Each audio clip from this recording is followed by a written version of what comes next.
नमस्कार, good morning. मी सौरभ कोरटकर. तुम्ही बघत आहात TV9 मराठी. अमित शहांकडून शिवरायांचा अपमान, त्यांचा कडेलोट करा असं वक्तव्य संजय राऊत यांनी केलंय. शहांकडून रायगडावर शिवरायांचा वारंवार एकेरी उल्लेख करण्यात आला. मुख्यमंत्र्यांनी शहांवर गुन्हा दाखल करायला हवा असं संजय राऊत म्हणाले आहेत. औरंगजेबच्या थडग्याला शहांनी समाधीचा दर्जा दिला असंही राऊत म्हणाले आहेत. कडेलोट करण्याची भाषा जी मुख्यमंत्री फडणवीस यांनी केली, कोणाचा कडेलोट करणार? छत्रपती शिवाजी महाराज जेव्हा अपमान होईल तेव्हा त्यांच्या समोरच काल अपमान झाला ना. छत्रपतींचा उल्लेख शिवाजी शिवाजी असा एकेरी करण्यात आला, जो आम्ही कधीच करत नाही. औरंगजेबाच्या थडग्याचा उल्लेख औरंगजेबाच्या थडग्याला काल समाधी म्हणून मान्यता देण्यात आली. जेव्हा गृहमंत्री बोलतात तेव्हा ती समाधीच मानली पाहिजे.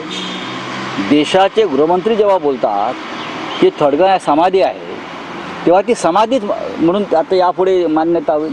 मग हा अपमान नाही का शिवाजी महाराजांचा? मग कडेलोट करणारच का तुम्ही? हिंमत आहे तुमच्यामध्ये, करा कडेलोट.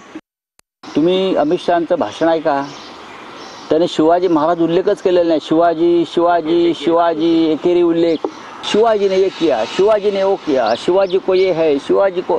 ही भाषा तुमची जीभ धजावते कशी महाराजांना आरेतुरे करायला. काय करतायत देवेंद्र फडणवीस?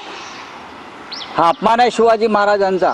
मुख्यमंत्र्यांनी गुन्हा दाखल केला पाहिजे या राज्यात.